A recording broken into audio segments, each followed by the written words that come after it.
Salut tout le monde, on se retrouve aujourd'hui dans une nouvelle vidéo où je vais vous montrer comment j'ai réalisé cette chemise sans manches.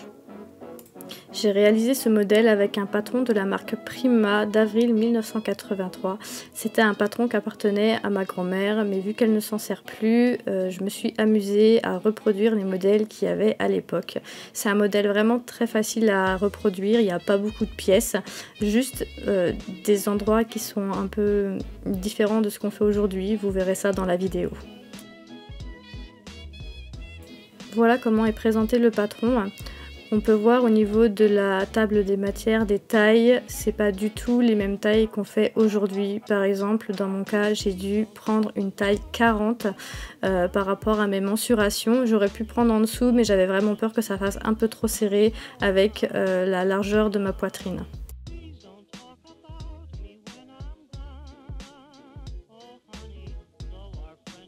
Comme vous pouvez le voir, il n'y a vraiment pas beaucoup de traits sur le patron. On est vraiment du 38 au 46 sur ce patron-là.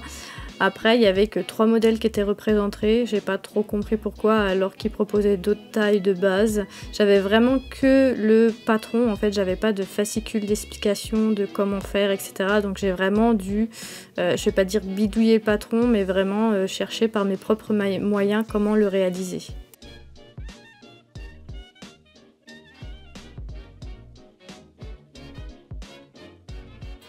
Je me suis donc amusée à tracer toutes les pièces, donc il n'y en avait vraiment pas beaucoup. On a donc la face avant, la face arrière, on va retrouver la parmenture et le col.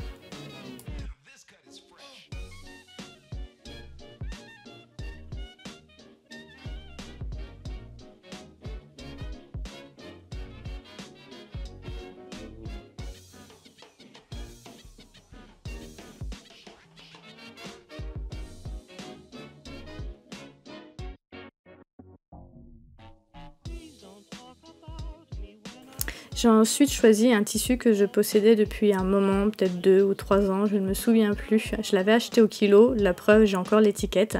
Ce tissu m'a demandé pas mal de travail, étant donné qu'il était très fin, du coup il était très léger, il se tordait un peu dans tous les sens. Et en plus de ça, il avait un peu comme une élasticité dans le tissu, donc j'ai vraiment fait super attention de ne pas tendre trop mes pièces, mais ça a été quand même assez compliqué. J'ai dû repasser un peu mon tissu parce qu'il avait pris vraiment des mauvais plis depuis le temps que je l'avais et qu'il était rangé. Il y avait vraiment des zones, il fallait vraiment que je les aplatisse pour que mon travail soit un peu plus facile.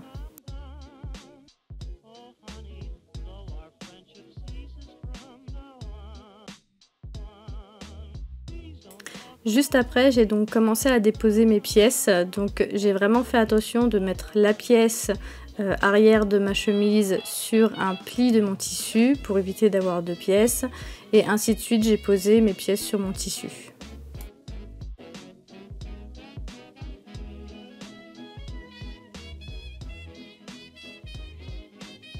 J'avais vraiment pas beaucoup de tissu au final, donc j'ai presque joué au puzzle avec ce patron. J'ai fait attention aussi de pas trop tendre le tissu étant donné qu'il y avait un peu d'élasticité dedans, j'avais pas envie de déformer ma chemise.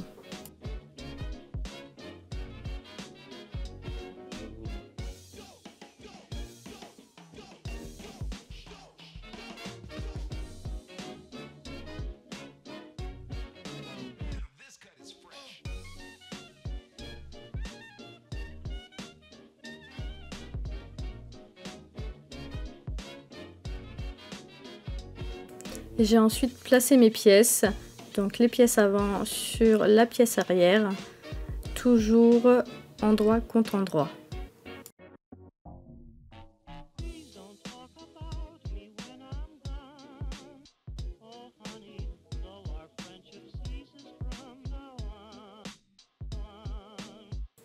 Je pique ensuite mes 2 pièces.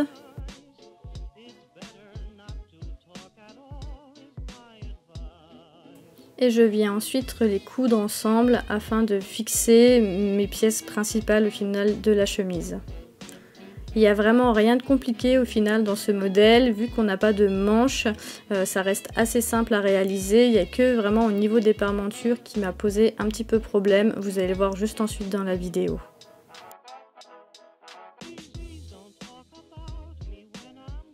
J'avais déjà un petit peu réfléchi à comment poser mes parmentures, mais regardez bien comment elles sont faites. Il y a comme une encoche à l'intérieur et j'avais vraiment pas compris comment réaliser ça. J'ai carrément demandé sur un groupe d'entraide sur Facebook de m'éclairer. Au final, il n'y avait rien de très compliqué. C'est juste un surplus de tissu pour pouvoir faire la boutonnière. J'ai donc piqué ma parmenture. J'en avais déjà posé avant, mais celle-ci, vu que le modèle était vraiment différent de ce que j'avais pu déjà rencontrer, j'avoue que j'avais un peu peur de faire des bêtises sur cette chemise.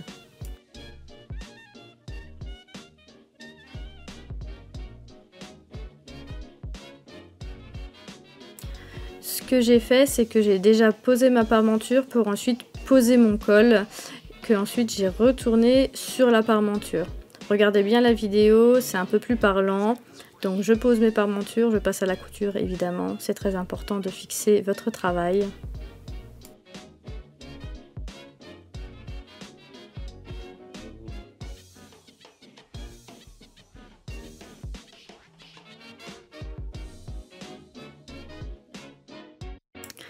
Donc voilà à quoi ressemble la parmenture posée et avec le col par-dessus. Alors on peut voir qu'il y a encore des épingles, j'ai juste cousu un côté de mon col car j'ai décidé de le doubler. Il n'y avait pas précisé s'il fallait doubler le col ou pas sur le patron, donc j'ai quand même décidé de le faire, c'est quand même plus joli. Et pour la parmenture, en fait, j'ai fait une sorte de petit ourlet. Je sais que c'est pas du tout comme ça qu'il faut faire, mais j'avais pas envie d'y passer à la surjeteuse. Ça aurait tout froissé mon tissu, ça aurait pu même le déchirer, donc j'ai vraiment pas pris le risque.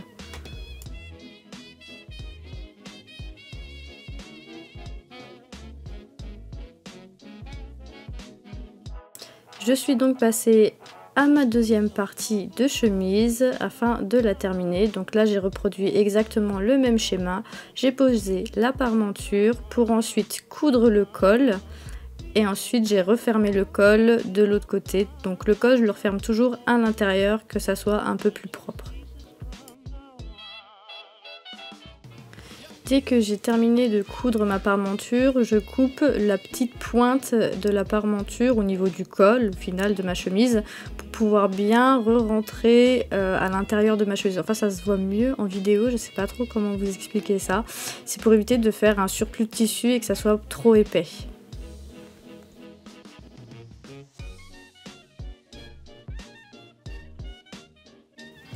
Et j'ai donc ensuite posé mon col. Donc j'avais déjà fait une première partie avant de faire la deuxième partie, j'avais envie de me rendre compte vraiment à quoi ça allait ressembler avant de tout faire et de devoir tout découdre si ça n'allait pas.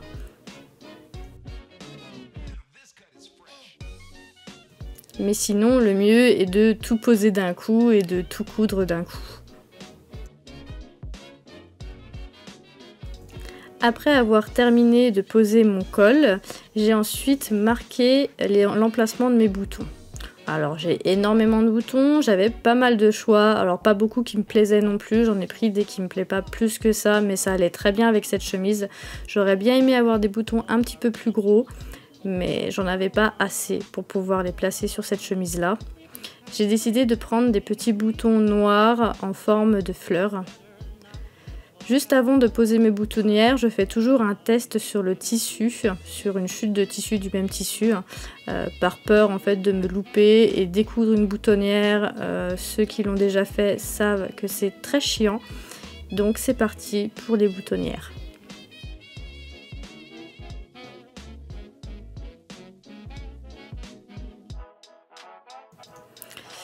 C'est seulement à la fin de ma chemise que je me suis rendu compte que j'ai fait ma boutonnière à l'envers, donc une boutonnière comme les hommes et pas comme les femmes. J'en suis bien triste. Alors pourquoi il y a un sens, je ne sais pas, il faudrait que je regarde. Après, ce n'est pas très grave.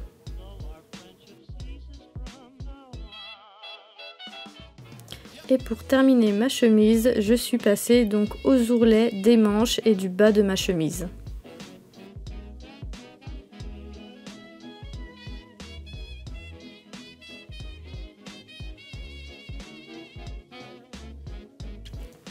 Et voilà le résultat final de cette chemise sans manches.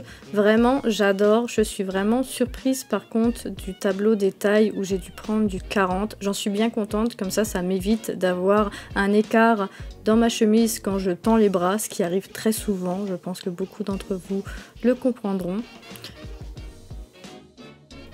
Il faut savoir que de base, je fais du 36-38 grand maximum au niveau des chemises.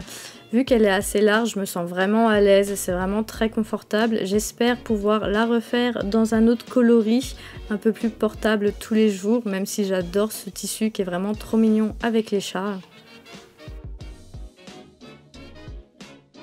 C'est une très bonne découverte pour moi de ce patron Prima de 1983. Merci mamie.